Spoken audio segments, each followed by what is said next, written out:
au Seigneur. Amen. Gloire à Jésus. Amen. Alléluia. Amen. Donne gloire au Seigneur, s'il te plaît. Si tu es dans la joie ce matin, donne gloire à ton Dieu. Donne gloire au roi de gloire. Alléluia. Je vous salue dans le nom de Jésus. Demeurez bénis, soyez bénis ce matin. Serviteurs et servants de Dieu, que le Seigneur vous bénisse. Je bénis aussi la vie de tous ceux qui nous suivent en ligne. Tous les serviteurs, toutes les servants de Dieu, les églises. Alléluia. Qui nous suivent sur WhatsApp, sur Zoom, sur YouTube. Que le Seigneur vous bénisse. Demeurez bénis. Alors, vous êtes encore ce matin. Nous sommes à notre émission quotidienne. Enseignement et études bibliques APD. Ce matin, nous allons commencer avec l'Ancien Testament. Nous sommes à AT 60, qui se souvient? AT 62, ce qui correspond à Genèse chapitre 50. Aujourd'hui, par la grâce de Dieu, nous allons finir le livre de Genèse et demain, nous allons commencer le deuxième livre de la Genèse, le deuxième livre du Pentateuque, le livre d'Exode. Gloire à Jésus. Alors, nous allons faire un rappel de ce que nous avons vu hier. Quelqu'un a-t-il reçu quelque chose? Quelqu'un a-t-il retenu quelque chose? Rapidement, on va faire le rappel pour pouvoir achever le livre de Genèse, chapitre 50 aujourd'hui. Par la grâce de Dieu, nous allons achever le livre de Genèse aujourd'hui. Par sa grâce. Alors, qu'est-ce que nous avons dit hier? Hier, nous étions en Genèse, chapitre 49. Nous avons étudié tous les 12 fils, les bénédictions des 12 fils de Jacob. On a achevé ça hier. Quelles sont les leçons qui ont été tirées? Qu'est-ce qui a été dit? La question est posée aux serviteurs, aux servants de Dieu. Ou bien je vais désigner. Je vais désigner. Oui, homme de Dieu. Qu'est-ce qu'on a vu hier? Alléluia. Oui. Ce que nous avons vu hier, nous avons commencé l'étude de Genèse 49 à verset 8. Nous étions à la bénédiction de Judas. La bénédiction de Judas, oui. Et nous avons dit que Judas a reçu une bénédiction à perpétuité, une bénédiction qui continue. Amen. Parce que la parole de Dieu nous demande, le sceptre ne s'élèvera point de ton bras et le bâton souverain. De la tribu de Judas, le sceptre, oui, c'est-à-dire le bâton, c'est un ministère de puissance et c'est l'autorité. L'autorité, Oui, le bâton de commandement. Le bâton de commandement. Et ensuite encore, nous avons vu que la bénédiction de Judas est rattachée à la bénédiction de Lévite. Lévite de Judas, la bénédiction, ça marche de paix. Parce que qui dit Lévite voit la puissance, le bras fort. Benjamin. Le fils de ma droite.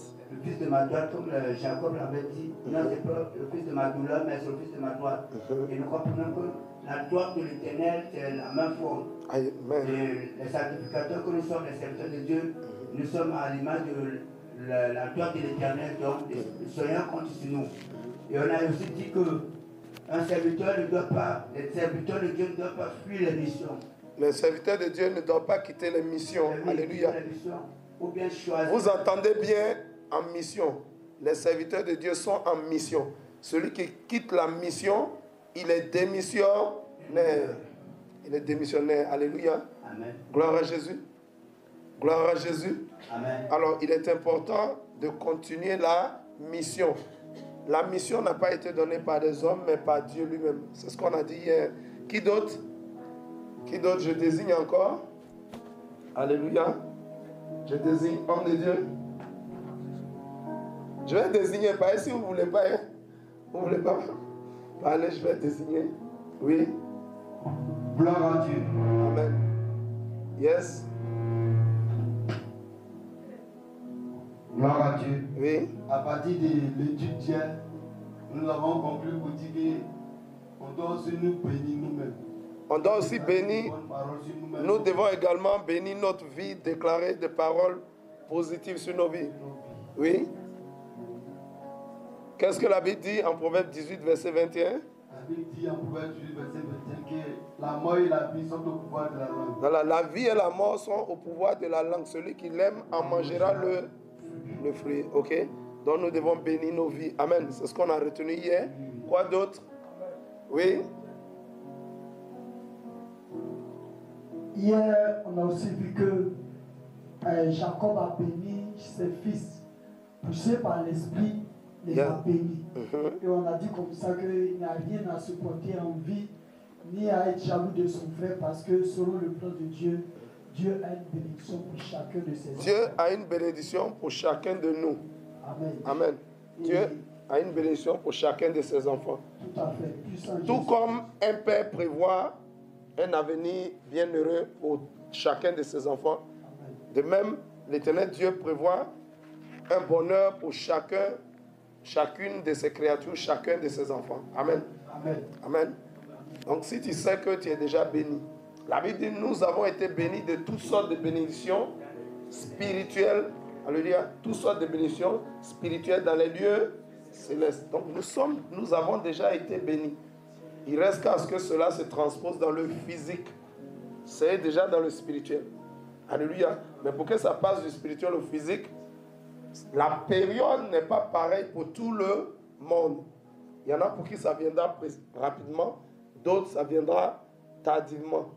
En tout état de cause, il faut attendre sa bénédiction. Les bénédictions qui durent sont comment? Selon la parole de Dieu, selon les Écritures. Dans la Bible, tous ceux qui ont dû attendre longtemps pour des bénédictions, ces bénédictions ont été comment?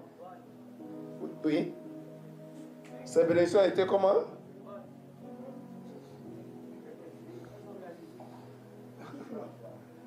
Oui. Ces bénédictions ont été encore plus grandes.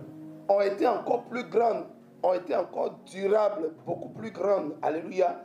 Elles ont eu de l'impact même dans l'œuvre de Dieu. Parfois dans la Bible, les bénédictions ont eu un impact durable, parfois permanent ou même éternel. Alléluia. Donc nous devons patienter. Et on avait donné un exemple, on a dit, lorsqu'une maman prépare la nourriture, elle prépare le repas, souvent le repas peut durer. Les enfants sont impatients, mais quand le repas est prêt finalement, ils sont dans la joie. Donc nous devons attendre nos bénédictions pour qu'elles éclosent en leur temps. La Bible dit, Dieu ne vient pas trop tard, il ne vient pas non plus trop tôt. L'Éternel Dieu vient en son temps. Gloire à Jésus. Que son nom soit béni. Amen, amen. Est-ce qu'il y avait encore une autre leçon? Oui. Gloire à Jésus. On y va rapidement.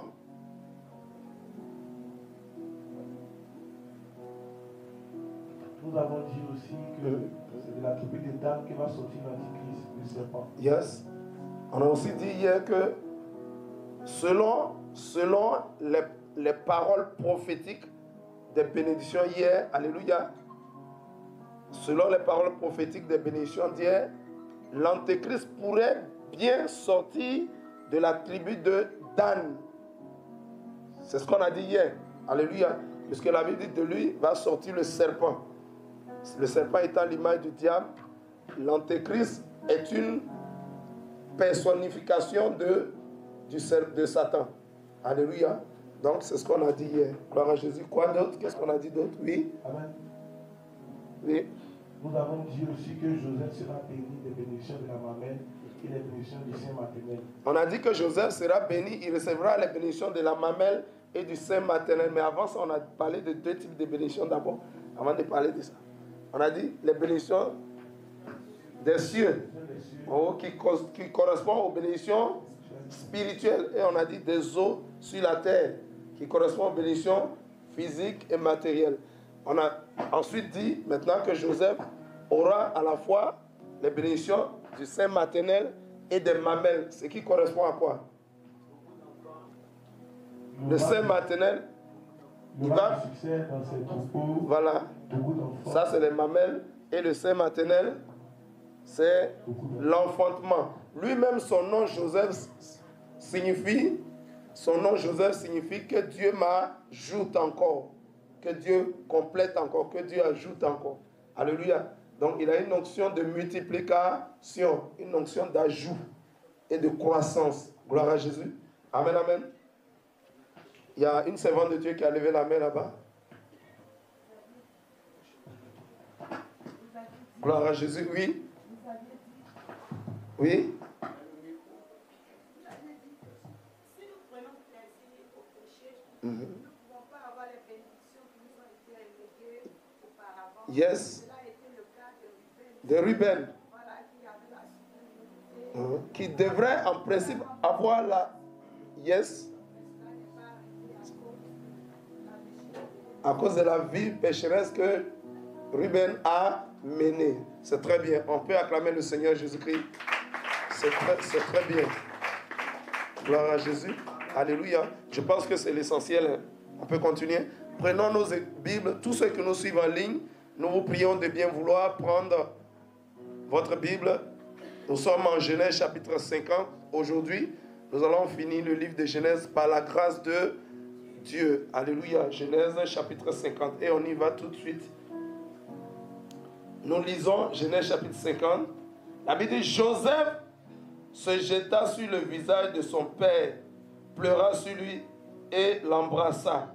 Gloire à Jésus. Alléluia. Alléluia. Amen, amen. Pourquoi Joseph se jeta-t-il sur le visage de son père? Hier, Genèse 49 s'est terminé par quoi? Par la mort de Jacob, dont son père venait de décéder. Son père venait de rendre l'âme. Alléluia. Donc dans la suite, dès que son père a rendu l'âme, Joseph s'est jeté sur son père, a commencé à le pleurer. C'est ce que la Bible dit, non? Pleurez avec ceux qui pleurent et réjouissez-vous avec ceux qui se réjouissent. Donc son père est décédé, Joseph a commencé à pleurer son père. Il s'est jeté sur le mort et il a commencé à le pleurer. Alléluia. Il a commencé à l'embrasser, tout ça. Gloire à Jésus. Aïe. Souvent, nous aimons nos proches, nos parents, mais quand ils décèdent, ça dit, nous avons mal.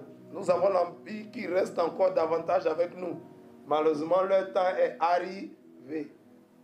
Ils nous quittent. Il faut bien un jour ou l'autre qu'il y ait séparation pour qu'on puisse se retrouver au ciel là-bas. Alléluia. À condition que nous soyons dans le Seigneur Jésus-Christ. Alléluia. Pour se retrouver au ciel, il faut recevoir Christ dans notre cœur comme notre seul Seigneur et notre seul Sauveur. Et il faut marcher en nouveauté de vie, dans la sainteté et dans la pureté. Gloire à Jésus. Il faut marcher en nouveauté de vie. Parce que si tu ne persévères pas, alléluia, si tu ne t'attaches pas au Seigneur, si tu n'obéis pas à sa parole, alléluia, tu ne marches pas dans la sainteté. La Bible dit en Hébreux 12, verset 14, sans la sanctification, nul ne verra le Seigneur. Gloire à Jésus. Alléluia. Nous aimons nos parents, mais il y a un moment où on doit se séparer afin de mieux se retrouver. Gloire à Jésus au ciel là-bas. Il y a certaines personnes qui disent, j'aime mon père, je vais l'enterrer dignement. J'aimerais dire à quelqu'un que la meilleure manière d'enterrer dignement son père, c'est de lui annoncer Jésus-Christ de Nazareth de son vivant. Alléluia. Si tu aimes ta mère, annonce-lui Jésus-Christ. Annonce-lui l'amour de Dieu. Alléluia. Annonce-lui le salut de Jésus afin que vous puissiez vous retrouver au ciel. Parce que l'aimer, ce n'est pas lui faire de grands tombeaux, des caveaux sépulcraux, alléluia, mais c'est plutôt de lui parler du sauveur de l'humanité, Jésus-Christ de Nazareth, du Dieu vivant. Amen. C'est bien ça, hein? Alléluia. Si tu ne le fais pas, tu as beau lui construire un caveau, tu as beau construire vraiment avec du marbre son tombeau, c'est pas ça qui va l'amener au ciel. Donc si tu veux enterrer dignement ton père, pendant qu'il est encore vivant, s'il te plaît, parle-lui régulièrement de Jésus jusqu'à ce qu'il accepte le Seigneur Jésus-Christ. Alléluia. Gloire à Jésus. Verset 2. Il ordonna au médecin, alléluia, à son service d'embaumer son père. Et les médecins embaumèrent Israël. L'embaumement, c'est quoi? Embaumer. Embaumer, oui. Nous avons combien de micros? Dispatchez-les rapidement. Oui, embaumer, c'est quoi? Amen. En Égypte, ils avaient une façon de rendre hommage lorsqu'un autorité meurt. C'est la raison pour laquelle il fallait embaumer, mettre une baume. Un baume. Dans embaumer, il y a baume. Oui. Mettre le baume. Sur un mort. Oui. Oui. Mais quel était l'objectif? L'objectif, c'était que le mort, le cadavre puisse mettre longtemps. Puisse durer, le corps puisse durer longtemps avant de se décomposer. Mais spirituellement, ça sert à quoi? Que le corps se soit désintégré, alléluia, rapidement ou tardivement, ça sert à quoi en fait? En principe, le corps d'un homme, 4 jours après son enterrement, il enfle jusqu'à puis il explose dans le tombeau. Alléluia.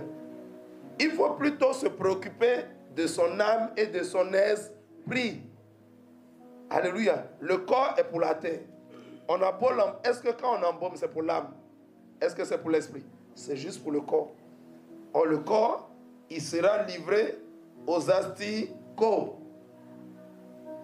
Alléluia. Aux fourmis, aux insectes, tout ça. Gloire à Jésus. Donc, l'embaumement, en principe, lorsqu'on embaume un vivant, c'est pour qu'il ait moins de douleur. Mais quand on embaume un mort, alléluia, ça dit, c'est pour lui, le vivant, c'est pour traiter le problème des douleurs. C'est pourquoi on applique le baume. Mais un mort, on met le baume pourquoi? C'est, comme il a dit, c'est pour permettre à son corps, le cadavre, de perdurer, de rester un peu plus longtemps dans le tombeau, avant de se détériorer complètement, avant d'être détruit par les asticots, tout ça. Spirituellement, ça sert à quoi? Gloire à Jésus. Amen, amen. Donc, les Égyptiens avaient l'habitude d'embaumer leurs morts. Souvent même les pharaons étaient embaumés avec des techniques, des arts, véritablement, alléluia, d'embaumement pour leur permettre de durer, de permettre que leur corps ait une apparence d'éternité. Alléluia. On momifiait le corps, on l'embaumait, on le momifiait pour lui permettre de durer longtemps. Ça ne sert à rien. Que le corps dure longtemps, ce n'est pas le corps qui va chez Dieu. Gloire à Jésus. Amen, amen. Allons-y, servants de Dieu. J'avais une question. Oui. Je voulais savoir si embaumer avec de nos jours, on dit que le format, je ne sais pas si c'est pareil. Oui. En fait, l'objectif de l'embaumement, c'est de permettre au corps de ne pas se détruire rapidement. C'est de permettre au corps d'être conservé. Alléluia. Alléluia. Les baumes sont sur le corps, mais le formol, c'est à l'intérieur du corps. On le fait souvent par injection, par les piqûres, tout ça. Donc c'est le même procédé. C'est-à-dire, c'est pas le même procédé, mais ça vise le même objectif. C'est-à-dire de conserver le corps pendant beaucoup plus longtemps. C'est ça le formol. Le formol vise, on le pique au cadavre pour que les corps soient conservés beaucoup plus longtemps. Que le corps soit conservé beaucoup plus longtemps, ce n'est pas lui qui va au ciel. Gloire à Jésus. C'est bon, ça répond à ta question. Acclamons la puissance de la parole de Dieu. Donc, le corps, les médecins égyptiens embaumaient le corps d'Israël. La Bible dit, verset 3, 40 jours s'écoulaient ainsi et furent employés à l'embaumement. Ils ont utilisé 40 jours pour embaumer le corps de Jacob. Et les Égyptiens avaient la science de l'embaumement. Alléluia. Amen, amen. Ils conservaient le corps pendant longtemps. Ça ne sert à rien. Spirituellement parlant, ça ne sert absolument à rien. Parce que la Bible dit que nous sommes poussière, nous retournerons à la poussière. Ce n'est pas la poussière là qui va au ciel. Il dit 40 jours s'écoulaient ainsi et furent employés à l'embaumer. Et les Égyptiens pleuraient 70 jours. Donc, ils ont eu 40 jours d'embaumement. C'est quoi? 1 mois, 10 jours pour embaumer le corps. Et ils ont pris 70 jours de funérailles. Hi! Alléluia. Quelqu'un qui est mort, vous le conservez et vous pleurez pendant 70 jours. 70 jours, ça fait 2 mois, 10 jours. Est-ce que c'est le bon principe spirituellement parlant selon notre Seigneur Sauveur Jésus-Christ? Notre Seigneur Sauveur Jésus-Christ est décédé. Alléluia. Joseph d'Arimathée est allé réclamer son corps et l'a rapidement enterré. C'est le meilleur principe. Le meilleur principe, quand quelqu'un quitte cette terre, il faut vite l'enterrer. Pourquoi? Parce que le cadavre va se décomposer. Alléluia. Et ça peut créer même des maladies. Alléluia. Ça peut créer des maladies, ça peut créer des infections, tout ça. Donc il est très important, quand quelqu'un meurt, de l'enterrer rapidement, de l'ensevelir, de le mettre sous terre. Gloire à Jésus. Amen, amen. Pourtant, les Égyptiens ont pris 70 jours pour pleurer Jacob. Malgré cela, est-ce que Jacob est revenu? Alléluia. Ce n'est pas le fait de mettre un parent dans la tombe pendant 6 mois, pendant 2 ans. Il y en a même qui le mettent à la morgue pendant 3 ans même. Ça ne sert absolument à rien. C'est une adoration aux esprits des morts. Parce que en conservant le corps ainsi, ça va prendre beaucoup d'argent. Et les vivants, il y a des difficultés, il y a la pauvreté, il y a la misère. Plutôt que de concentrer l'argent sur les vivants, on consacre ça à quelqu'un qui est déjà parti. Et cela ne va pas le ramener. Gloire à Jésus. Le principe, le modèle parfait, c'est notre Seigneur Sauveur Jésus-Christ. C'est l'enterrement de notre Seigneur Sauveur. Quand il est décédé, rapidement, Joseph d'Arimathée et Nicodème ont procédé à son enterrement, à son ensevelissement. Gloire à Jésus. C'est la meilleure méthode. En tant que des chrétiens, nous ne devons pas avoir, comment on appelle ça? Nous ne devons pas avoir à garder les morts, à conserver les morts pendant longtemps. Alléluia. C'est une attitude d'adoration aux morts. Si quelqu'un n'est plus, il faut le libérer. Il faut aller le mettre en terre. Dieu même a dit, vous êtes poussière, vous retournerez à la poussière. Même si on l'aime encore, il ne va pas rêver ni...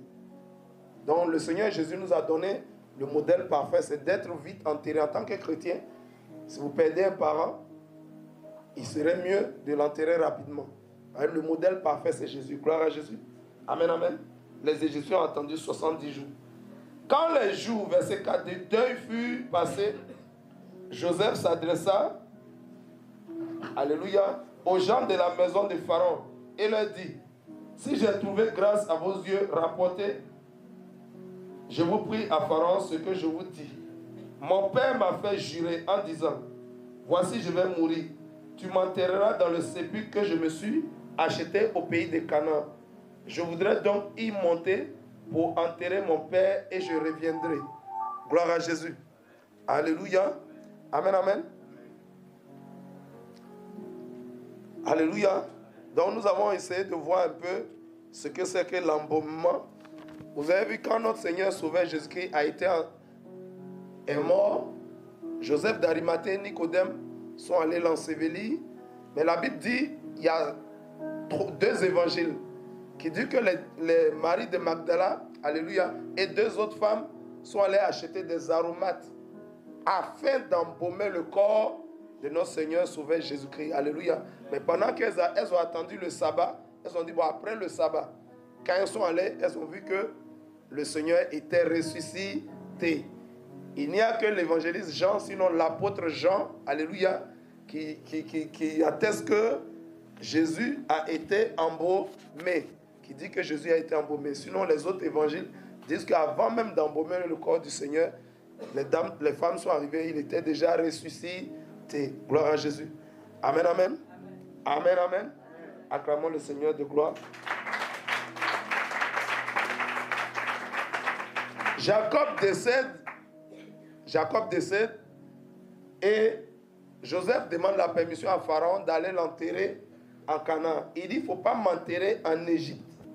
Alléluia. Il dit, il ne faut pas m'enterrer en Égypte. Enterrez-moi dans mon pays, dans ma patrie. Gloire à Jésus.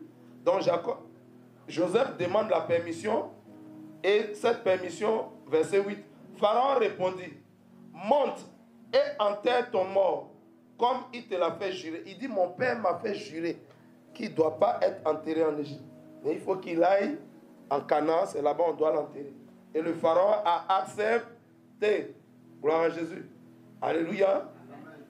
La Bible dit dans le verset 8, toute la maison de Joseph, ses frères et la maison de son père, on ne laissa dans le pays de Goshen que les enfants, les brebis et les bœufs. Alléluia. Amen, amen. C'est-à-dire, ensuite dans le verset 10, il est dit, verset 9, il y avait encore avec Joseph des chars, des cavaliers, en sorte que le cortège était très nombreux. C'est quel funérail ça? On demande la permission au pharaon. Toutes les autorités de l'Égypte s'en vont pour l'enterrer. Tous les fonctionnaires de l'Égypte, tous les dignitaires de l'Égypte, alléluia, sauf Pharaon. Tout le monde est parti en Canaan. Joseph et sa famille, ses frères, leurs enfants, petits-enfants, ils sont tous partis. Mais les tout petits, les enfants sont restés et les animaux sont restés. Ça veut dire un funérail qui a déplacé, qui a mobilisé toute l'Égypte. Gloire à Jésus. Et ils sont arrivés, ils ont fait l'enterrement. Tout s'est bien passé. Gloire à Jésus. Et ils sont donc revenus. La Bible dit quoi? Continuons. Après le verset 10. On va lire le 10. Arrivé à l'ère d'Atad, qui est au-delà du Jourdain, il fit entendre de grandes et profondes lamentations. Et Joseph fit en l'honneur de son père un deuil de 7 jours. Gloire à Jésus. Le deuil a duré exactement 7 jours au niveau du peuple hébreu. Ils ont pris 7 jours de deuil. Alléluia. Ça veut dire, le chiffre 7 étant le chiffre de la perfection, de la plénitude, c'est-à-dire que c'est un funérail total. On a pris une semaine pour célébrer ça. Les Hébreux ont pris une semaine pour célébrer ça. Gloire à Jésus. Alléluia. Verset 11, les habitants du pays les Cananéens furent témoins de ce deuil dans l'heure d'Atad. L'air, c'est un chant. L'air d'Atad, et il dit, voilà un grand deuil parmi les Égyptiens. C'est pourquoi l'on a donné le nom d'Abel Mitzraïm à cette ère qui est au-delà du Jourdain. Alléluia. Alléluia.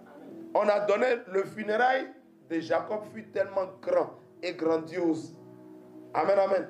Quand on a dit, Abel Misraïm, ça veut dire quoi? Abel Misraïm, ça veut dire deuil de l'Égypte. Le deuil de l'Égypte. Alléluia. Pourquoi? Parce que Misraïm, Misraïm fut un enfant de Cam. Alléluia. Le nom Misraïm c'est le nom de l'Égypte. Misraïm veut dire l'Égypte. Gloire à Jésus. On va lire Genèse chapitre 10, verset 6. Prenons Genèse 10, verset 6. Rapidement. Genèse. Quelqu'un a ça, il peut lire rapidement. Genèse 10, verset 6. Yes. Les fils de Cam furent. Les fils de... Oui, de Cham, on peut dire Cam aussi. Les fils de Cham ou de Cam furent, oui. Couche. Couche, c'est le nom c'est l'ancien nom de l'Éthiopie. Alléluia. Donc on dit les fils de Cam. Noé a eu 3 fils. Alléluia. Il a eu Sem, Cam et Japhet. Alléluia. Sem, Cam, Japhet. Ou bien Sem, Cham et Japhet. Maintenant Cham, le deuxième, alléluia, il a eu lui-même 4 fils. Le premier s'appelle Couche. Couche, c'est le nom de l'Éthiopie. Allons-y. Misraïm, c'est le nom de l'Égypte, ça signifie Égypte. Alléluia. Pout, c'est le nom de la Libye. Alléluia. Et enfin Canaan. Vous connaissez Canaan, les Cananéens. C'est là-bas que résident les Palestiniens. Alléluia. Mais en ce temps-là, il y avait à peu près 7 peuples là-bas. Les Girgaziens, les Jébusiens, les Amoréens. Alléluia. Les Éviens et les Philistins. C'est-à-dire les Palestiniens. Ils étaient à peu près 7 peuples. Gloire à Jésus. Alléluia. Donc les Canaan, c'est le nom des descendants de Canaan. Ils s'appellent les Cananéens. Gloire à Jésus. Vous avez retenu, quelqu'un a retenu quelque chose. Donc vous voyez que Misraïm veut dire Égypte. Donc on dit Abel Misraïm, ça veut dire le deuil de l'Égypte. Est-ce que ce fut le premier deuil en Égypte? Est-ce que c'est le premier mort de l'Égypte? De grands dignitaires de l'Égypte sont décédés. Des grands pharaons sont décédés. Mais on n'a jamais dit ça, c'est le deuil, le plus grand deuil de l'Égypte. Mais un Hébreu, à la personne de Jacob, un patriarche, il décède, on dit voici le véritable deuil de l'Égypte. C'est comme si maintenant l'Égypte vient de perdre un grand homme. Donc tous les pharaons qui sont morts, ils ne sont pas des grands hommes. Alléluia. Amen, amen. Ça veut dire un grand venait de tomber. Gloire à Jésus. Et donc on a appelé ce lieu Abel Misraïm, le plus grand deuil de l'Égypte, la plus grosse perte de l'Égypte. Je vais te dire que tu n'es pas n'importe qui. Alléluia. Il y a mort et puis mort. Des hommes peuvent mourir. Mais toi qui as l'alliance avec le Dieu créateur, Jésus-Christ de Nazareth. Alléluia. Ta disparition est une grande perte pour l'humanité. Parce que nous sommes des enfants de la vie. Alléluia. Et nous communiquons la vie. Alléluia. La Bible nous appelle les vivants. Et quand un vivant qui est sur la terre, c'est une perte pour la terre. Parce qu'un vivant, il communique là. Il communique quoi? Et Jacob était un grand patriarche, il est parti. On a dit, voici le plus grand deuil de l'Égypte. On dit, Abel Misra, Yim, acclame la puissance de la parole de Dieu. Gloire à Jésus. On dit Abel Misraim, à cette ère, qu'on dit, c'est un champ qui est au-delà du Jourdain. Verset 12. C'est ainsi que les fils de Jacob exécutèrent les ordres de leur père. Ils ont obéi. Leur papa a dit, ne m'enterrez pas en Égypte. Ils ont obéi. Souvent, quand nous perdons un parent, on appelle ça les derniers vœux ou les derniers désirs du mort. Il y a certains qui disent, vous connaissez les vœux des morts, non? Il y en a qui disent, il faut m'enterrer dans mon village. Même s'il est aux États-Unis, on va le prendre là-bas pour l'enterrer, venir dans son pays d'origine, pour l'enterrer dans son village paternel. Gloire à Jésus. Amen, amen. Amen. C'est le vœu, le dernier souhait du mort. Souvent, il y en a qui mettent ça dans leur testament. Et c'est ce que Jacob a fait. Il a mis ça dans son testament. Il dit, ne m'enterrez pas en Égypte. Alléluia. Amen. Mais ses enfants ont honoré son vœu. Quand est-ce qu'on peut honorer le vœu d'un mort? Il y a des gens qui veulent mourir. Ils disent, bon, si je meurs, enterrez-moi 3 hommes vivants. Ça là, tu vas rester là. Tu vas partir toi seul. Et ça c'est un bon vœu. On ne peut honorer que le vœu d'un homme, alléluia, qui est positif, qui fait du bien à l'humanité. Si tu veux qu'on t'enterre des vivants, tu vas aller seul. Alléluia. Il y en a qui disent, si je meurs, enterrez-moi ma voiture. Ta voiture peut t'emmener au ciel. J'ai vu un homme qu'on a enterré avec une voiture de luxe. Je ne dirai pas le nom pour des raisons pour ne pas faire de publicité. Alléluia. On l'a enterré avec sa voiture de luxe. Ça ne peut pas t'aider. Tu ne peux pas aller au ciel avec ça. Alléluia.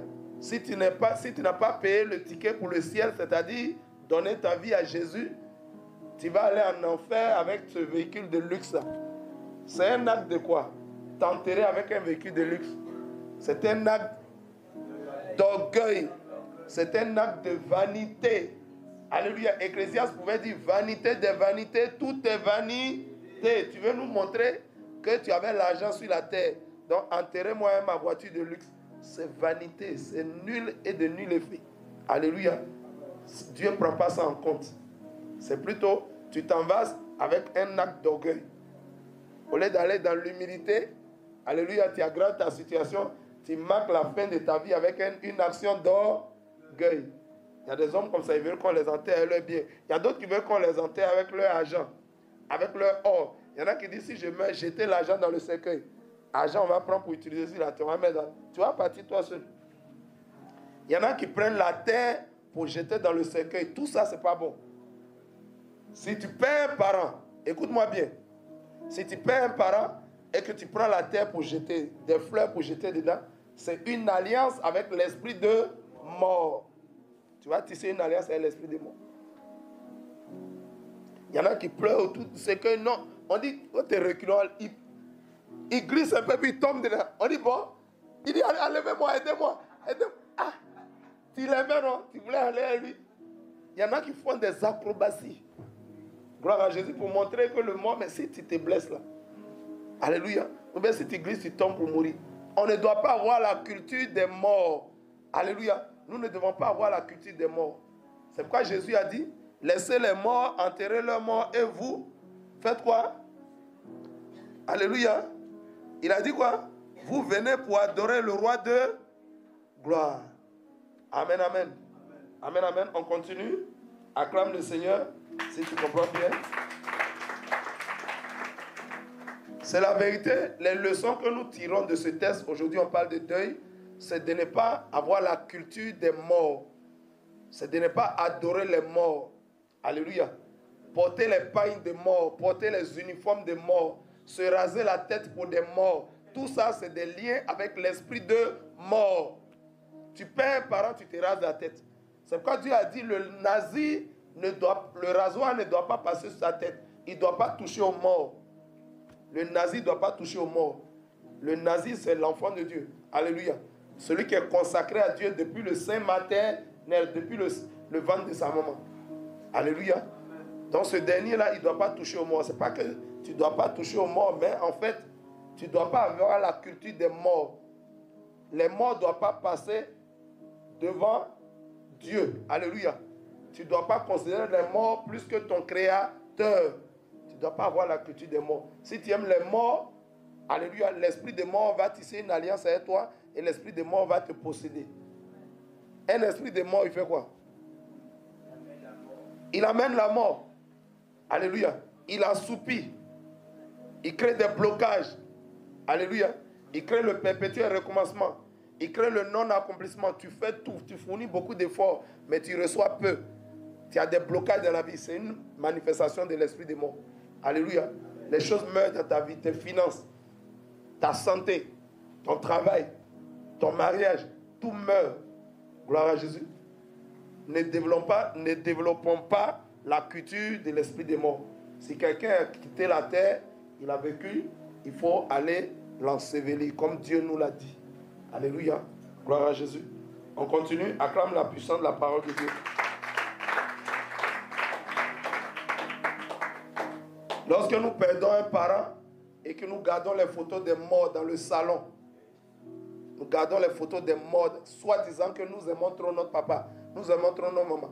Tant que la photo de mort est là, alléluia, elle va t'influencer négativement. Tu as tissé un pacte avec le mort. Si on peigne un paille, uniforme de mort, tu portes ça, tu as tissé alliance avec l'esprit de mort. Gloire à Jésus. Amen, amen. Amen, amen. Amen. Si tu te rases pour un mort, tu as tissé alliance avec l'esprit de mort. Si quelqu'un perd un parent, et pendant que vous allez, Dieu dit de pleurer à ceux qui pleurent, il est important d'aller consoler celui qui a perdu un parent. La veuve est là, les enfants sont là, et la photo du mort est là. Tous ceux qui passent devant la photo, s'arrêtent devant la photo, se prosternent, tissent une alliance avec la... Il dit pleurer à ceux qui pleurent. Le mort est déjà parti, il ne pleure pas. C'est la veuve et les enfants qui pleurent. Tu dépasses la photo de mort et tu vas saluer la veuve et les enfants. Tu les consoles. Yako. Vraiment, prenez courage. Ce n'est pas facile. Que Dieu vous fortifie. Alléluia. Que le Saint-Esprit, qui est le consolateur par excellence, vous console. Yako. Et tu pries pour eux. Mais tu ne pries pas pour le mort. Le mort est déjà parti. Acclame la puissance de la parole de Dieu.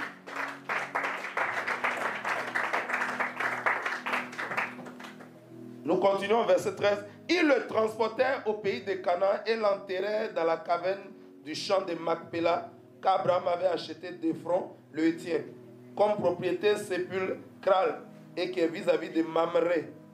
Verset 14. Joseph, après avoir enterré son père, retourna en Égypte avec ses frères et tous ceux qui étaient montés avec lui pour enterrer son père. Ils sont allés l'enterrer. Alléluia. Et ils ont fait quoi? Et ils sont revenus. Gloire à Jésus. Il y a des gens, quand ils vont au funérailles, ils n'ont plus envie de revenir. En temps normal, spirituellement, dès que le mort a été mis en terre, écoutez-moi bien, en temps normal, dès que le mort a été mis en terre, tous les enfants de Dieu doivent revenir. Alléluia. Vous êtes allés au funérailles, vous avez fait des réunions, vous avez préparé des nourritures, vous avez reçu les visiteurs, tout et tout.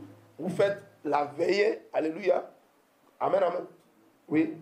D'accord. Vous faites la veillée. Et après la veillée, alléluia, le lendemain matin, on va ensevelir le mort. Dès que le mort a été mis en terre, alléluia, vous venez de l'enterrement, automatiquement vous rentrez. Amen. Si vous restez encore, tout ce qui va se faire, alléluia, tout ce qui se fera, ça sera une culture au mort. Ça sera pour programmer le suivant. Alléluia. Ça sera pour désigner la prochaine victime. Gloire à Jésus. On y va? Oui? Si lorsque tu vas au funérailles, est-ce que tu peux manger un chrétien? Bien sûr. Alléluia. Alléluia. Un chrétien peut manger nourriture de funérailles. Il n'y a même pas de problème. Amen. Sauf instruction contraire du Saint-Esprit. Dans la règle, un enfant de Dieu mange bien nourriture de funérailles. Il n'y a même pas de problème. La Bible dit en 1 Timothée 4, verset 4, car tout ce que Dieu a créé est bon à manger, à prendre. Et rien ne doit être rejeté pourvu que tu le prends avec action de grâce. Tu vas aux funérailles, on prépare, tu pries dessus, tu manges, tu rends grâce à Dieu, tu dis Seigneur merci pour ce bon repas qui m'a été servi et puis tu manges, il n'y a pas de problème. Alléluia. Tu rends grâce à Dieu et puis tu manges. Amen, amen. Amen, amen. Sauf si c'est une nourriture qui a été consacrée aux idoles et que tu es au courant de ça. Si c'est une fête païenne, fête des générations, fête de je ne sais pas quoi, alléluia, des fêtes consacrées aux idoles. Si tu le sais et que tu vas manger cette nourriture, malgré que tu as prié dessus, Dieu ne fera rien parce que tu viens de te jeter en bas. Alléluia, comme tu es au courant. Mais si tu n'es pas au courant, tu sais que c'est un funérail, tu viens, tu pries, tu manges, il n'y a pas de problème. Gloire à Jésus. Vous voyez, nos femmes vont au marché. Elles payent ici du riz. C'est un vendeur, il a sa religion, il a ses pratiques. Elles payent là l'huile, il a sa religion, il a ses pratiques. Elles payent là la viande, il a ses religions, ses croyances, il a ses pratiques. Elles payent là l'aubergine. Peut-être que la personne est une sorcière ou bien un sorcier. Alléluia. Mais quand la femme a fini de rassembler tous ses produits, elle arrive à la maison, elle prépare. Tu es au courant des pratiques de chacun? Tu n'es pas au courant des adorations de chacun. Quand tu viens, tu rends grâce à Dieu et tu manges. Dieu va purifier ça propre même. Il n'y a même pas de problème. Amen, amen. Gloire à Jésus. C'est bon? Ça répond à votre question. Gloire à Jésus. On y va? Amen, amen. Amen. Yes. Oui, papa, je voulais dire quelque chose. Chez nous, en pays Bamileke, au Cameroun. Au Cameroun, chez vous, on adore les crânes. Oui, quand on parle de funérailles, au Cameroun, oui. Le funérail chez nous, c'est différent du funérail qu'on fait en Côte d'Ivoire. Le funérail en Côte d'Ivoire, c'est quand on enterre la personne, ça on appelle funérail. Mais chez nous au Cameroun, on appelle ça enterrement. Maintenant, on garde le funérail peut-être même pour 1 an ou 2 ans. Donc quand vous dites qu'on doit manger le funérail, c'est à l'international. Quelqu'un serait là-bas en train d'écouter et il va aller faire cette funéraille-là et manger cette nourriture. Mais j'ai dit quoi? J'ai dit quoi avant toute chose? Quand Jésus est mort, on l'a gardé pendant combien de temps? Qui est l'homme le plus important de la terre? C'est Jésus de Nazareth. L'homme le plus grand, l'homme le plus puissant, l'homme le plus digne. Alléluia. Mais en même temps, il est Dieu. Gloire à Jésus. Donc son funérail pouvait prendre 1000 ans. On pouvait garder son corps pendant 1000 ans sur la terre. Mais est-ce que ça a été fait? Jésus est notre modèle parfait. Dès qu'il est décédé, il a été automatiquement, on l'a enseveli. Gloire à Jésus. Donc c'est ce qui doit être fait. En fait, ce n'est pas les coutumes ou les traditions. C'est ce que Dieu nous a dit qu'on doit faire. C'est ce que la parole de Dieu dit qu'on doit faire. Donc si un peuple quelque part prend 1 an pour les funérailles, je vous ai dit tout à l'heure, tu ne restes pas pendant ce temps-là. Donc si tu es resté pendant ce temps pour manger les nourritures, je vous ai dit, tout ce qui te passe après l'ensevelissement, alléluia, ça va devenir maintenant, ce n'est plus la parole de Dieu. Donc si tu restes là-bas et tu manges la nourriture, c'est là qu'on va t'avoir. Et il y a aussi, maintenant, on ne garde plus pour longtemps. Ils disent qu'on fait enterrement funérailles. Donc là, on va danser les danses traditionnelles, on va faire des choses, non. Dans le monde. Non. On ne danse pas cette danse-là. Quand le mois a été enseveli, on rentre. On ne reste pas pendant des mois pour danser des danses. Ça devient une adoration des idoles. Ça devient une adoration des génies. Des esprits de génie qui contrôlent plusieurs familles au monde. Les esprits de génie. Je vous ai expliqué la dernière fois les esprits de génie. Un génie, c'est un homme qui est mort sans connaître Jésus. Et le diable le laisse encore sur la terre. Puisque si tu ne connais pas Dieu, si tu ne connais pas Jésus, si tu es sur la terre, quand tu vis, tu es en train d'adorer Satan. Alléluia. Tu vis pour Satan quand tu ne connais pas Jésus. Donc si tu meurs, c'est-à-dire tu as servi le diable pendant que tu vivais. Donc le diable peut décider de te laisser encore sur la terre, malgré que tu es mort, pour continuer à le servir. C'est ce qu'on appelle les génies. Alléluia. C'est les génies. Ce sont eux en général qui influencent nos traditions, nos coutumes. Et les parents qui s'appuient, qui ne s'appuient pas sur Jésus, mais qui s'appuient sur les traditions, les coutumes, pour diriger leur famille, ce sont les génies qui les dirigent. Et donc, si vous obéissez à ce genre de coutumes ou de traditions, vous allez forcément servir le diable. Donc un chrétien ne dit pas, je suis chrétien, mais c'est les coutumes de mes parents. Je suis chrétien, mais c'est les traditions de mes parents. Je vais faire comment? C'est que tu n'es pas chrétien. Parce qu'un chrétien marche selon la parole de Dieu. Il ne marche pas selon les coutumes et les traditions. Alléluia. Gloire à Jésus. C'est bon? Amen, amen. On va continuer. On va continuer. Alléluia. Bon, la dernière question, parce que il faut qu'on finisse Genèse 50 aujourd'hui, par la grâce de Dieu. Amen. Amen. Voilà. Si vous avez d'autres questions, on va les répondre en inbox pour nous permettre de respecter le temps de l'émission. Amen. Je vais répondre juste à la dernière question et on va continuer parce qu'il faut qu'on finisse Genèse 50 aujourd'hui, chapitre 50. Demain, on doit commencer Exode. Que Dieu vous bénisse. Peut-être pour savoir si on peut manger la nourriture de baptême catholique. Bon, ça c'est une question.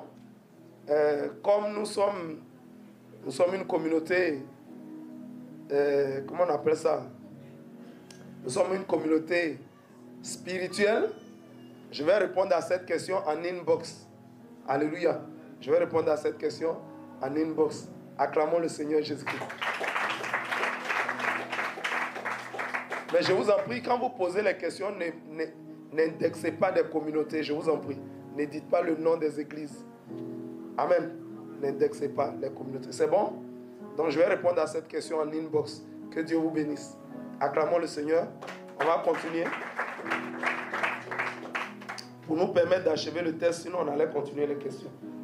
Que Dieu vous bénisse. Amen. On était au verset combien? Genèse 50, verset 14. Nous sommes maintenant au 15. Alléluia.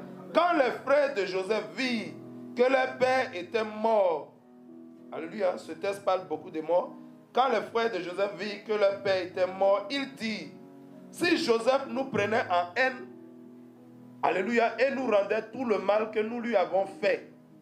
Gloire à Jésus. Alléluia. Ils ont fait tellement de mal à Joseph.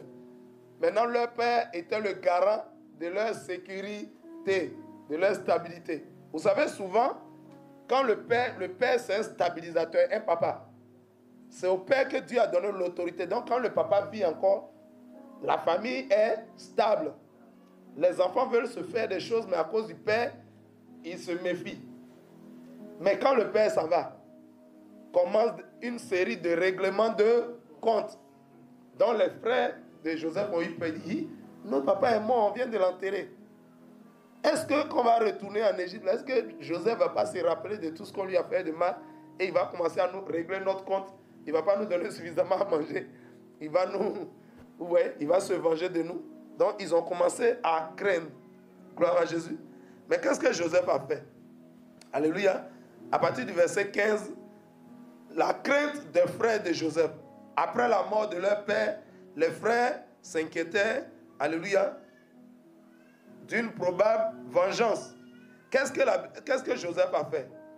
Vous savez, Joseph est un type de Christ. On le dit souvent dans nos méditations. Joseph est un type de Christ. Est-ce que Jésus, quelle a été la situation? Est-ce que Jésus s'est vengé? Du vivant de Jésus, il nourrissait les hommes. Il leur faisait du bien. Il délivrait leur famille. Alléluia. Il chassait les démons. Il nourrissait ceux qui avaient faim. Il avait un ministère holistique. C'est-à-dire, il s'occupait de tous les besoins des hommes. Tu as faim, Jésus te donne à manger. Tu as soif, il te donne l'eau à boire. Tu es malade, il prie, tu es guéri. Tu es possédé, il prie, tu es délivré. Tu perds un enfant, Jésus prie et l'enfant ressuscite. Il s'occupait de tous les besoins des hommes, de ses contemporains. Il réglait le problème des hommes de manière méthodique. Tu ne peux pas dire j'ai faim, puis Jésus va dire bon, prends 5 jours de jeûne. On va prier, Dieu va t'exaucer. Jésus ne faisait pas ça. Si tu es un pasteur que quelqu'un te dit la faim, si tu as l'argent, il faut lui donner, il va manger.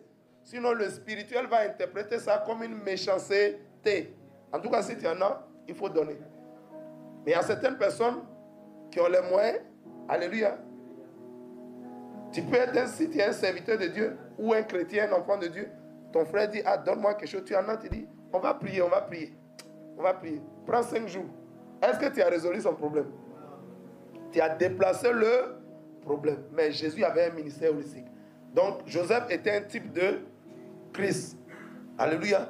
On va lire Luc 23, verset 34.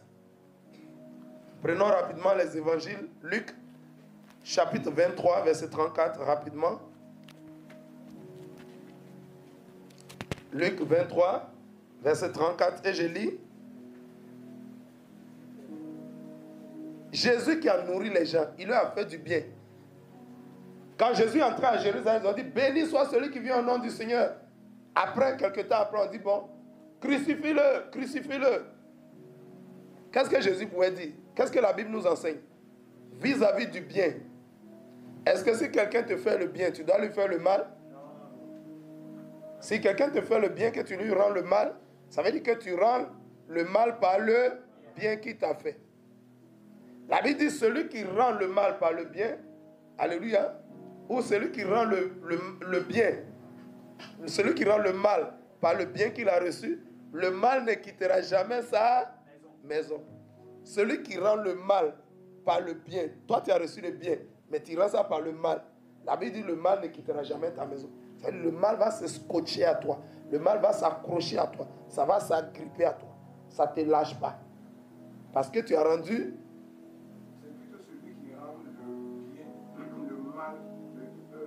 Le bien par le mal. Celui qui rend le bien, oui, celui qui rend le bien par le mal.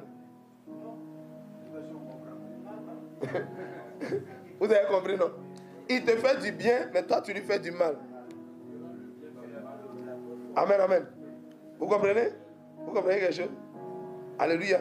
On te fait du bien, mais toi tu rends ça par le mal. La Bible dit le mal ne peut pas quitter ta maison. Donc Dieu nous encourage à rendre le bien, quand on a reçu du bien, à rendre ça par le bien. Même quand nous n'avons pas reçu le bien, qu'on a reçu le mal, Dieu nous dit de faire le bien. Il dit de faire le bien à ceux qui vous méprisent. Priez pour eux. Priez pour ceux qui vous persécutent. Ceux qui vous maudissent, bénissez-le. Bénissez-les. Alléluia. Quand on te fait le mal, il faut faire le bien. C'est ce que Jésus nous enseigne. Et c'est la vérité. Surmonter le mal par le bien. Alléluia. Vous voyez que le Dieu que nous adorons, il est immensement bien, il est immensement bon. Il n'y a pas le mal en lui. Les esprits impurs ont beau vouloir faire un assaut sur Dieu, ils ne peuvent pas. Parce que Dieu ne dégage que le bien. Donc quand tu envoies le mal vers quelqu'un qui ne dégage que le bien, le mal que tu envoies se transforme en bien et retourne vers toi. Gloire à Jésus. Amen, amen. Amen, amen. Balaam a voulu maudire Israël. Mais pendant qu'il maudissait, la malédiction se transformait en bénédiction. Je prie que quiconque te maudit, que cette malédiction se change automatiquement, immédiatement, en bénédiction. Alléluia. Amen, amen. Amen, amen. Gloire à Jésus. Donc, qu'est-ce que les frères de Joseph s'inquiétaient et ils ont dit, mais notre papa est mort, il va nous faire le mal. Prends Colossiens 3, verset 13. Colossiens chapitre 3. On n'a pas encore lu Luc 23. Ah, ok. D'accord, on va lire Luc. J'avais oublié. Luc 23, 34. Et je lis. Jésus dit, Père, pardonne-leur, car ils ne savent pas ce qu'ils font. Et il se partageait ses vêtements en tirant au sort. Quelle prière Jésus a fait pour tous ceux qui l'ont fait du bien et lui ont fait du mal? Est-ce que Jésus a dit, Père, maudis-les? Jésus dit quoi? Pardonne-leur. Ils ne savent pas ce qu'ils font. Alléluia. S'ils savaient que c'est à cause de Jésus à la croix ici, là, ils n'auraient jamais dit qu'il faut me crucifier. Alléluia. Gloire à Jésus. Donc, est-ce que Jésus a rendu le mal par le mal? Lisons Colossiens 3, verset 13. Rapidement. Supportez-vous les uns les autres. Il dit, supportez-vous les uns les autres. Et si l'un a sujet de se plaindre de l'autre, si l'un a sujet de se plaindre de l'autre, pardonnez-vous réciproquement. Pardonnez-vous réciproquement. Alléluia. Il dit supporter. Dans supporter, il y a quoi? Dans supporter, il y a porter. Ça veut dire que ce n'est pas facile, alléluia, la vie en communauté. Mais on doit se supporter, on doit s'accepter, on doit s'aider. Alléluia. Mutuellement. Gloire à Jésus. Même si l'autre ne veut pas t'aider, toi, il faut l'aider. Gloire à Jésus. Il dit de se supporter, de s'accepter et de se pardonner mutuellement. Pardonner, c'est quoi? Quelqu'un te fait le mal, Mais la Bible dit, tu lui pardonnes. Tu lui fais quoi? Tu le bénis. Tu laisses tomber. Tu ne gardes pas rancune. Alléluia. Tu ne gardes pas rancune. Tu laisses tomber. Il y a des gens qui aiment dire, j'ai pardonné, mais je ne peux jamais oublier. Tu n'as pas pardonné. Est-ce que notre Dieu est rancunier?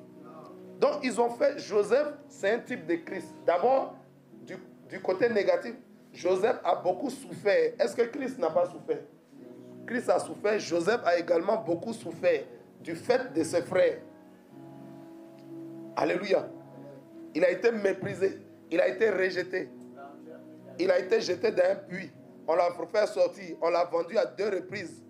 Alléluia. Gloire à Jésus. Il a été mis en prison. Quand il est arrivé en Égypte, la femme de Potiphar a continué. Elle a accusé faussement. Elle a été jetée injustement en prison. Mais dans tout cela, alléluia, Potiphar même l'a jeté en prison. Mais quand Joseph est devenu gouverneur, il pouvait se venger de ses frères, se venger de la femme de Potiphar et se venger de Potiphar. Mais il a pardonné à tout le monde. C'est un type de Christ. Dans la souffrance et dans un grand pardon. Alléluia. Joseph aussi est celui qui a résisté à la tentation du diable. Quand la femme de Potiphar est venue pour dire couche avec moi, Joseph a résisté. Il n'est pas tombé dans le péché. Gloire à Jésus. Joseph est vraiment un type de Christ. Il est une préfiguration de Christ. C'est-à-dire Joseph annonçait Christ avant que Christ n'arrive. Il nous a montré comment Christ, il nous a montré les caractères de Christ. Alléluia.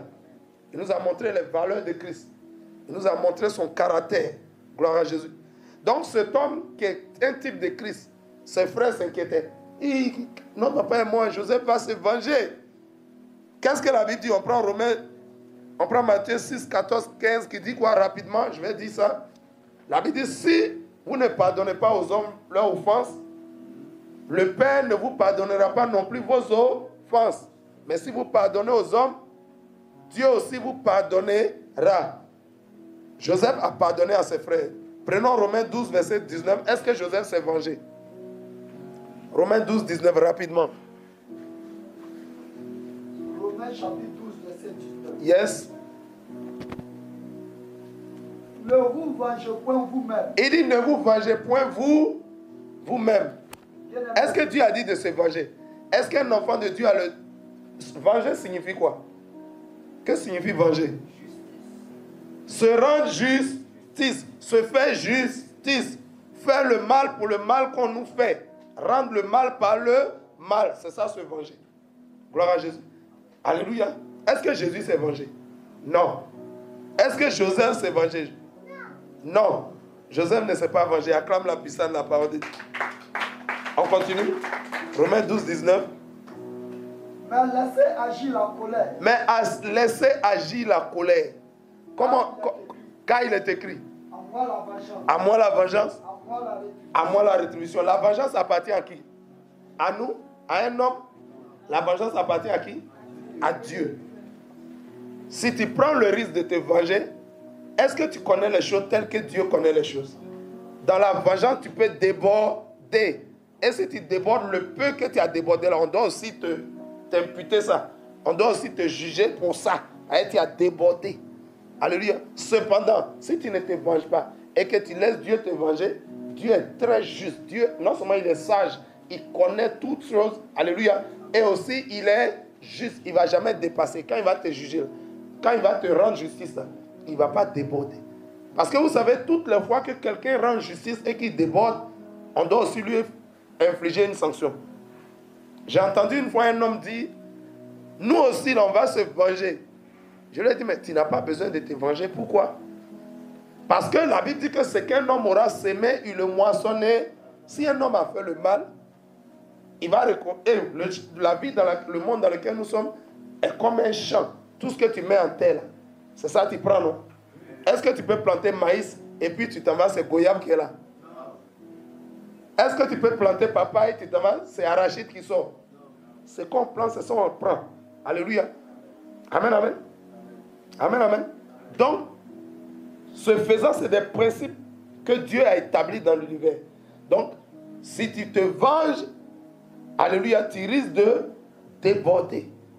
Alléluia. Et tu vas voir que on doit aussi t'affliger. Il dit, mais les gens ont fait des choses, donc on doit les tuer aussi.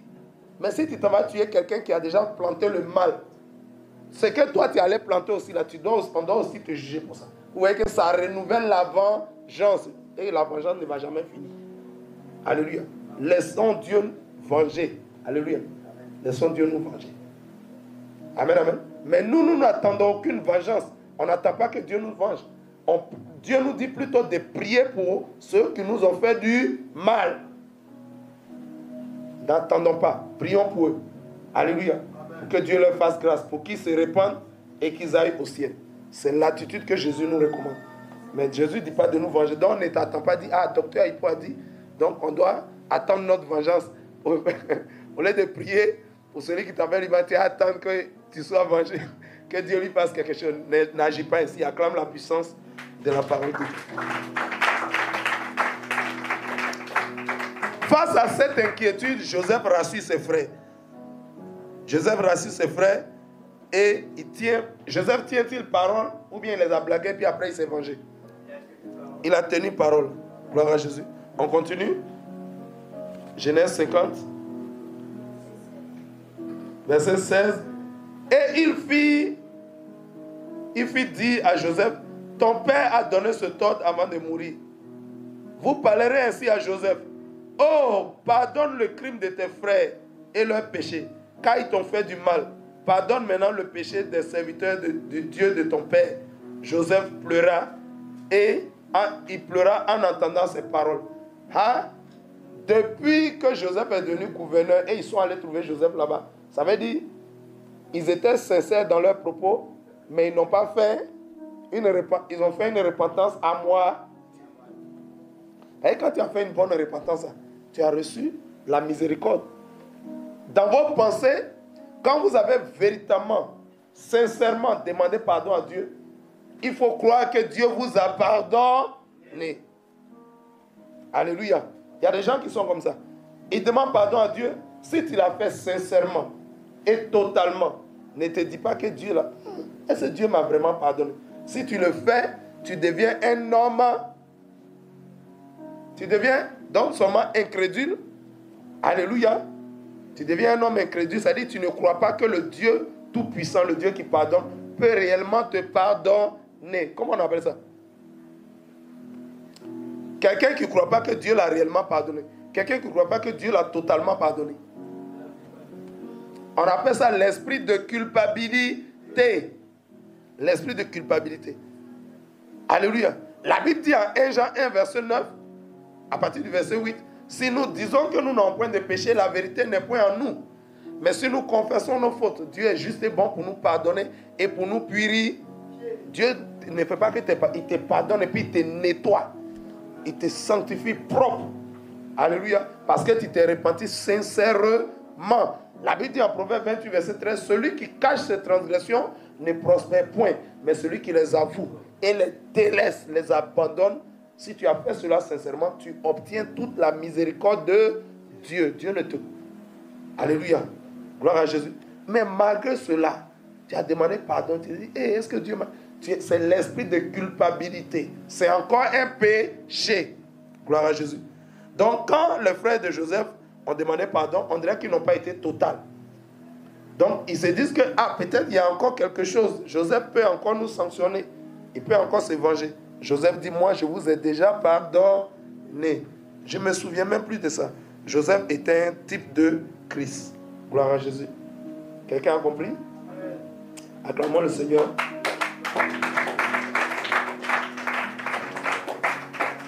Quand ils ont fait une repentance sincère, la Bible dit Joseph pleura. Alléluia. Joseph pleura. Joseph est tombé dans les larmes en entendant ses frères. Tous ses frères aînés sont venus devant lui. Les Judas, on te demande pardon. On t'a mal fait. Joseph est venu. Il a commencé à pleurer. Et puis, la Bible dit il pleura en entendant ses paroles. Ça veut dire qu'il avait réellement, sincèrement pardonné à ses frères. Alléluia. C'est bon? Verset 19. Verset 18. Ses frères vinrent eux-mêmes se prosterner devant lui. Et il dit, nous sommes tes serviteurs. Aïe, la prophétie s'est réalisée. Hein? Acclame le Seigneur. Acclame le Seigneur. Quand ils sont venus en Égypte, ils se sont prosternés. Ils ne savaient pas que c'était Joseph. Quand Joseph leur a donné la nourriture, ils se sont prosternés. Quand ils ont découvert que Joseph, c'est le gouverneur, c'est leur frère Joseph, ils se sont encore prosternés. Et après la mort de leur père encore, ils se sont encore prosternés. La prophétie s'est réalisée. Amen. La Bible dit ce que Dieu dit ne manque pas de sa compte. C'est Dieu qui avait donné cette prophétie et elle s'est accomplie totalement. Alléluia. Amen, amen. Verset 19. Joseph, et ils disent que nous sommes tes serviteurs. Vous savez, sous l'ancienne alliance, le mot servi venait du terme esclave. Alléluia. Un serviteur, c'était un esclave. Gloire à Jésus. Donc quand quelqu'un dit je suis serviteur de Dieu, l'esclave est où? L'esclave est en bas. L'esclave se prosterne souvent devant son maître. Donc il est en bas. Donc ils disent nous sommes tes serviteurs. C'est comme s'ils étaient les esclaves de leur petit frère. C'est-à-dire, quand quelqu'un dit je suis ton serviteur, ça dit il se met à ton service. Gloire à Jésus. Amen, amen. Verset 19, Joseph leur dit, soyez sans crainte, car suis-je à la place de Dieu? Pourquoi Joseph dit, est-ce qu'il est à la place de Dieu? On l'a lu tout à l'heure en Romains 12, verset 19. À moi la vengeance, à moi la rétribution. Joseph dit, mais est-ce que moi je suis Dieu? C'est Dieu qui venge les gens. Est-ce que je suis Dieu et puis j'aime me venger? Je ne suis pas Dieu. Il dit, suis-je à la place de Dieu? Alléluia. Joseph dit, soyez sans crainte, car suis-je à la place de Dieu?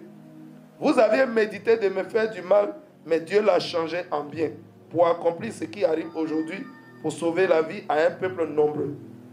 Alléluia. Ça vous rappelle quelque chose? Quelqu'un qui a prévu de te faire du mal, mais Dieu change ça en bien.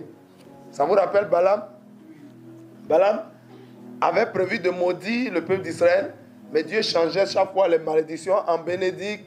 Oh, que quelqu'un reçoive les bénédictions de tous les sacrificateurs démoniaques qui sont en train de faire des incantations, des imprécations sur ta vie. J'ai dit, je déclare que toute imprécation lancée à ton encontre, alléluia, se change automatiquement en bénédiction. Toute incantation lancée à ton encontre se change automatiquement en bénédiction. Alléluia.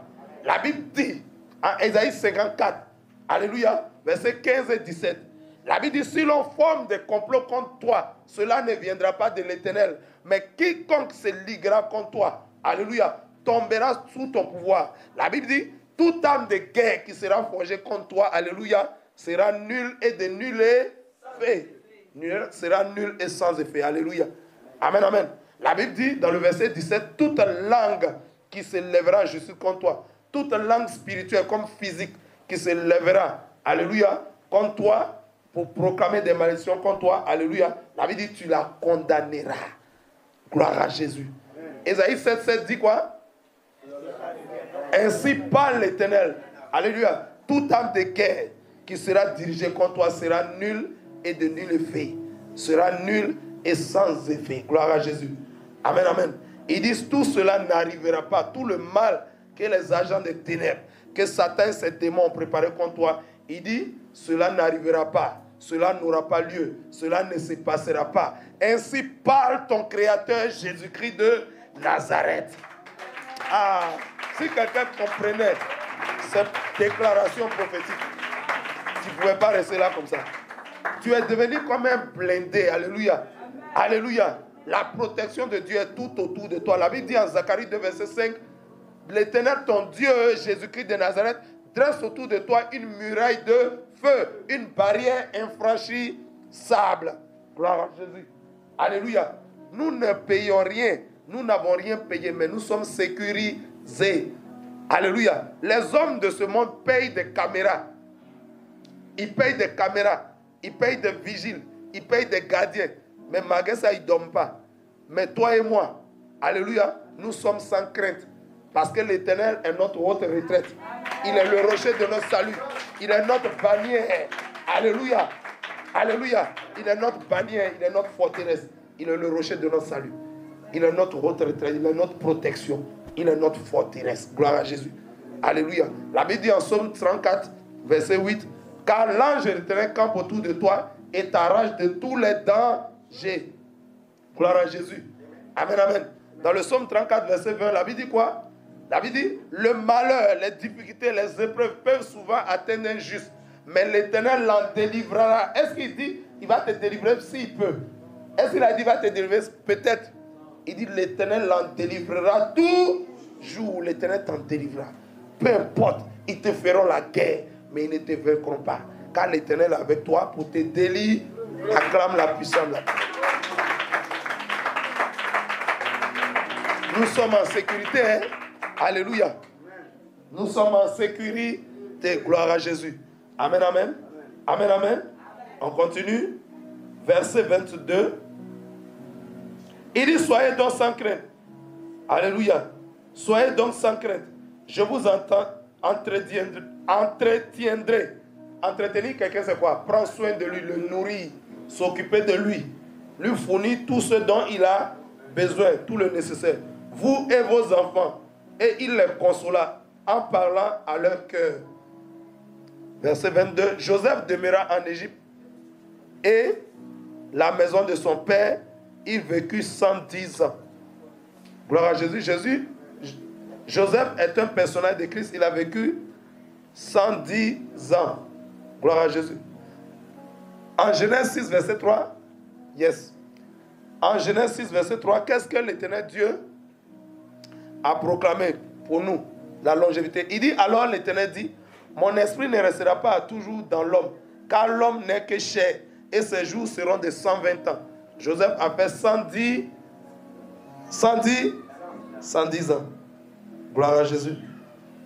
Il eut la longévité. Verset 23, Joseph vit les fils d'Éphraïm jusqu'à la 3e génération. Le fils de Maki, fils de Manassé, naquit sur ses genoux. Joseph a vécu jusqu'à... Il a vu ses enfants.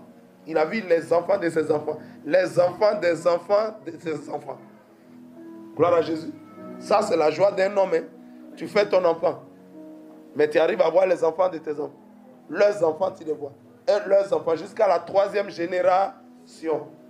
Job aussi vit les enfants de ses enfants. Gloire à Jésus. Il vécut aussi une vie heureuse et très longue. Gloire à Jésus. Verset 24. Joseph dit à ses frères, je vais mourir, mais Dieu vous visitera et vous fera remonter de ce pays dans le pays il a juré de donner à Abraham, à Isaac et à Jacob. Amen, amen. Joseph annonce qu'il allait bientôt mourir. Joseph était vieux, 110 ans. Est-ce qu'au jour d'aujourd'hui, là, on arrive facilement à arriver à 110 ans? Hein? À 60, 70 ans, 80 ans, on est épuisé. On commence à présenter des signes de... Verset 25. Joseph fit jurer les fils d'Israël en disant, Dieu vous visitera et vous fera monter et vous ferez remonter mes eaux loin d'ici. Pourquoi Joseph ne veut pas être que ses eaux restent en Égypte? Son père a été enterré en Égypte, en Canaan. Mais lui, Joseph, il dit, même si je suis enterré ici, après prenez mes eaux pour partir avec ça. Alléluia. Allez avec ça où? En Canaan. Cela nous rappelle un texte.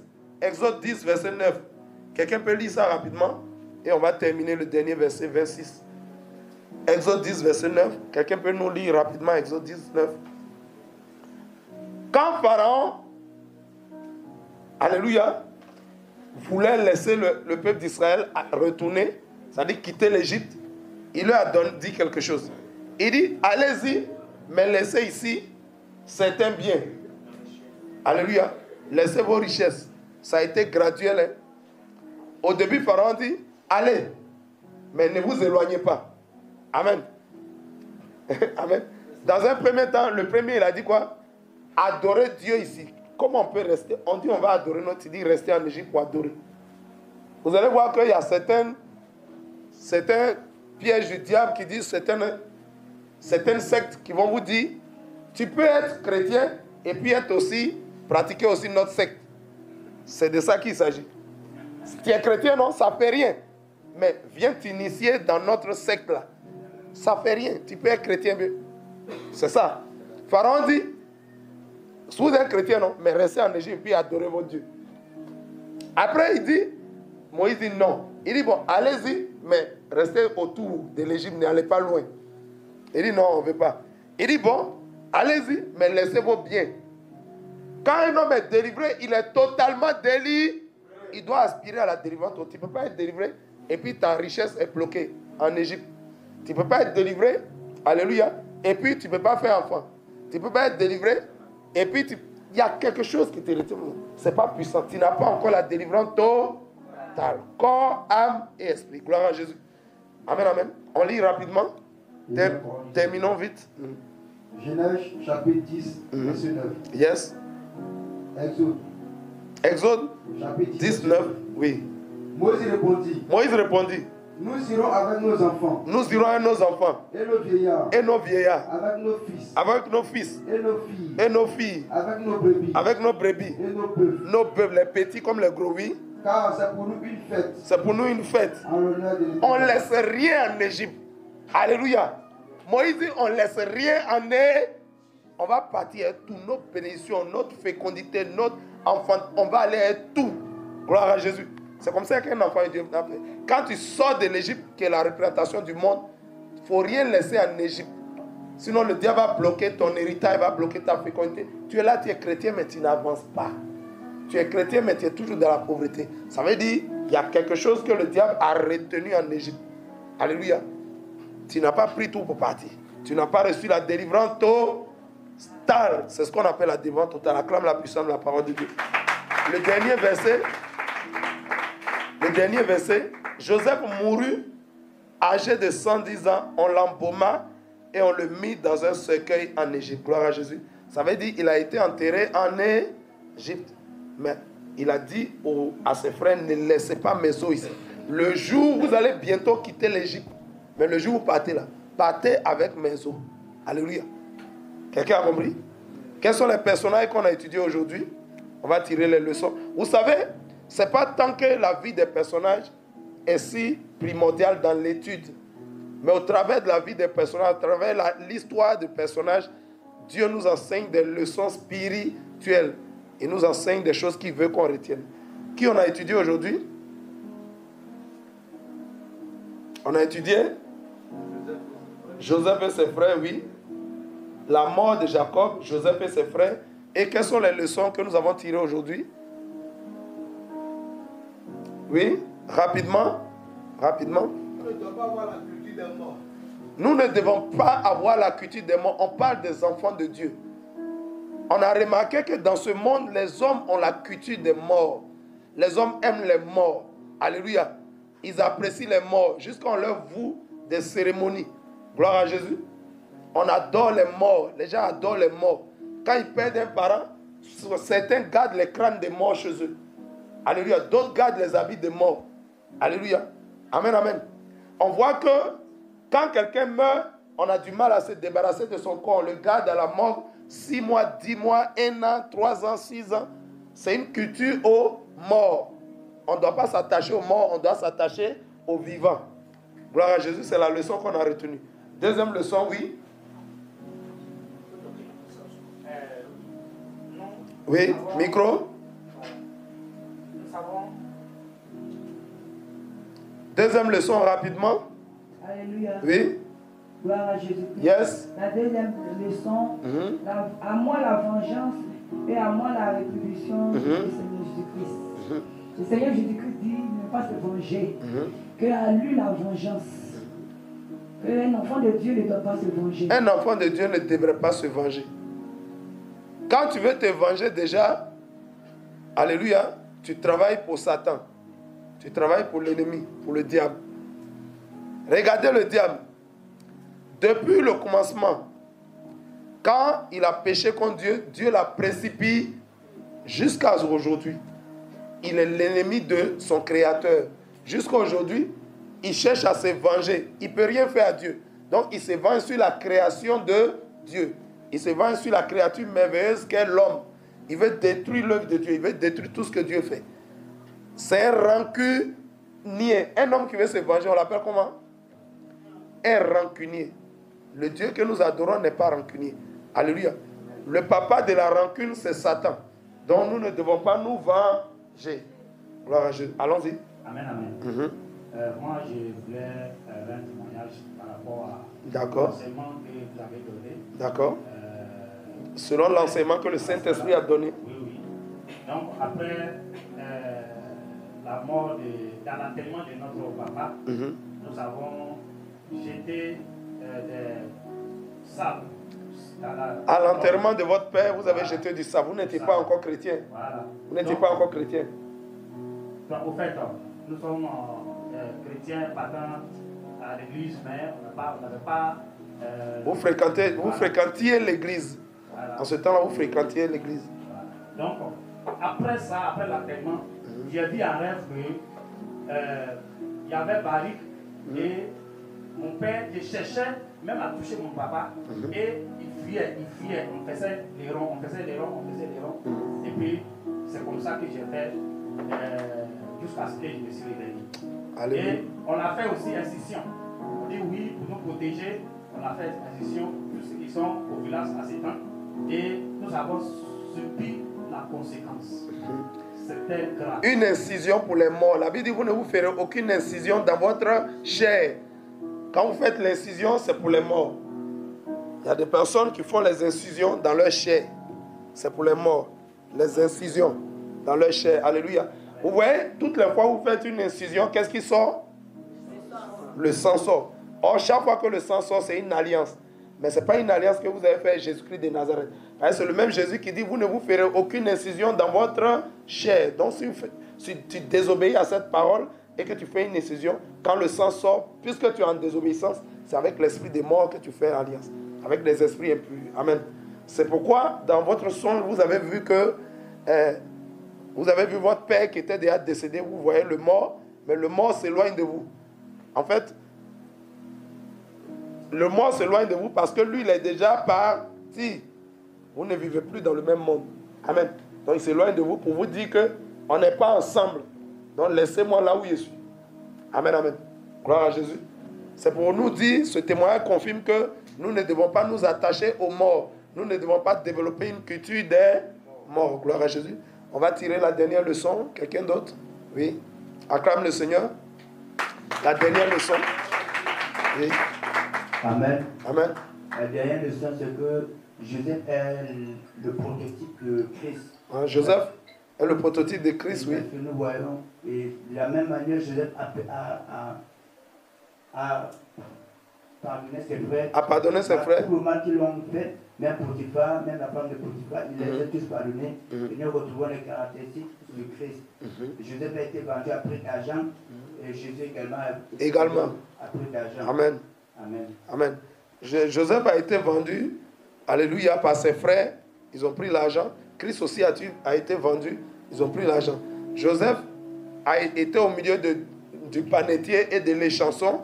Lorsqu'il était prisonnier, il avait 2 personnes à ses côtés. Un à droite et à gauche. L'échanson et le panetier. Et nous voyons aussi que Christ a été crucifié au milieu de 2 brigands. Un à droite et à sa gauche. Gloire à Jésus. Donc Joseph est un type de Christ. Acclamons la puissance de la parole de Dieu. Alléluia. Donc, amen, oui. Moi, c'est une question. D'accord, question. Dernière question, oui. D'accord. Au verset 25 de Genèse 50, la Bible dit, Joseph fit jurer les fils d'Israël en disant, Dieu vous visitera et vous ferez remonter mes eaux loin d'ici. Et plus tard qu'on lit la Bible, on a vu que c'était exécuté. Yes. Est-ce que nous, sous la grâce, est-ce qu'un chrétien a le droit de faire ça? Par exemple, il donne un exemple. Moi, je suis de Daroua, je me retrouve à Tiaki et je perds un parent là-bas. Que faute de moyens, je l'enterre là-bas. Et puis, si la personne veut, est-ce qu'après, si je dois partir chez moi dans la loi définitivement, je peux exhumer son corps pour prendre ce que les corps de Joseph là pour amener à Daroua? Est-ce que nous, on a le droit de faire ça? Non, non, non. En principe, oh non. Non, non, non. En principe, basez-vous sur ce principe biblique qui dit laissez les morts enterrer leurs morts. Culture de mort, travail de mort, là, laissez ça. Quelqu'un qui est mort, on l'a enterré quelque part, il reste là-bas. Il y a des gens même qui sont aux États-Unis. On prend leur corps. En fait, tout ça, c'est le développement de l'esprit de mort. Le mort appauvrit l'humanité. La culture des morts appauvrit l'humanité. Tout le cérémoniel qui est autour des morts, ça appauvrit l'humanité. Il y a déjà la pauvreté sur la terre. Au lieu d'affecter l'argent aux vivants, cette culture des morts appauvrit l'humanité. Je vous dis la vérité. Si on doit payer des billets d'avion, d'un mort là-bas pour le ramener au pays. Et il dit c'est dans son village. Et on l'envoie au village. Cet argent, on pouvait prendre ça pour s'occuper des vivants. Gloire à Jésus. Amen, amen. Amen, amen. Quand vous perdez un parent, le mort doit être habillé. Quand Jésus est mort, est-ce qu'il est resté nu et puis on l'a enseveli? On lui a fait porter un habit. Alléluia. Donc le mort doit être habillé. Mais il y a des gens qui vont vous dire non, enterrez-moi à 50 pagnes kita. Avec 30 pagnes, je ne vais pas dire le nom pour ne pas faire de publicité. Alléluia. Vous voyez? Donc on prend tout ça et puis on met ça dans le secret. Ça ne sert à rien. C'est pour appauvrir la famille. Ça, on pourrait donner à des gens. Alléluia. Pour qu'ils puissent se défendre. Quelqu'un est malade. J'ai besoin de 15 000 francs pour faire mes soins. On dit, il n'y a rien, il n'y a rien. Quand il meurt, regardez, les parents viennent. Je donne 3 millions. Je donne 8 millions. Je donne 4 millions. Ah, j'étais malade, 15 000 francs, vous n'avez pas eu. Maintenant que je suis mort, maintenant vous avez les millions sortent. Ouais, c'est une culture des morts. Leur argent, c'est pour la mort. Pourtant, l'argent doit être pour les vivants. Gloire à Jésus. Alléluia. D'accord. Acclame la puissance de la parole de Dieu. En tant que serviteur de Dieu chrétien, n'ayez pas la culture des morts. C'est ce qui appauvrit l'Afrique. Alléluia. Ça fait partie d'un des phénomènes parce que les Africains aiment beaucoup. Vous voyez les Blancs, quand les Blancs perdent quelqu'un, automatiquement on ne le met pas pendant des mois, on l'enterre rapidement. Et là-bas, il y a 7 ou 8 personnes. Mais chez les Africains, tant que toute la Côte d'Ivoire n'est pas venue à ce funérail, on ne va pas dire que non, il a été enterré. Vous voyez les funérailles des Blancs, non? 5-6 personnes, ils vont là, on met le corps, puis on descend le corps. Ils disent au revoir, puis ils s'en vont. Chez nous, là, tout le monde doit abandonner son service. Si tu travailles dans tel service, tout le monde doit quitter. Pour venir faire 3 semaines, 1 mois, 3 mois dans le village. On abandonne le travail, on abandonne les missions, on abandonne les familles, tout ça. Pourtant, 3, 4, 5, 6 personnes peuvent enterrer un mort. Est-ce que si 1 million de personnes enterrent, cela, il va revenir? Aïe. Allons-y. On termine. On termine. On va faire un inbox, là, le temps avancé. On ne peut pas faire un booking. La dernière question, oui. Elle dit en pays d'Ida, si tu paies un parent ou une mère, oui. Oui. Est-ce que, en tant que chrétien, est-ce que tu peux prendre? Gloire à Jésus. Alléluia. Acclamons la puissance de la parole de Dieu. Permettez que je réponde à ça en inbox parce que le temps est. Gloire à Jésus. Acclamons le Seigneur, on va se tenir. Je vais répondre. Acclamons le Seigneur, on va se tenir debout. On va prier pour la fin. Qui a été béni en ce jour? Qui a été enrichi? Alléluia. Qui a reçu quelque chose de son Dieu? Père, merci. Si tu as reçu quelque chose, si tu as été béni, ouvre la bouche, commence à bénir le Seigneur. Roi de gloire, nous voulons te rendre grâce. Nous voulons te dire infiniment merci. Sois magnifié, sois glorifié, sois exalté, Seigneur Jésus. Que toute la gloire, béni sois-tu de ce qu'en ce jour tu nous as permis d'achever le livre de Genèse, aujourd'hui en son chapitre 50. Que la gloire, l'honneur te revienne. Merci de nous faire avancer. Merci pour les leçons spirituelles que nous avons tirées aujourd'hui. Que toute la gloire te revienne dans le nom puissant de Jésus. Alléluia. Merci Seigneur. Amen, amen.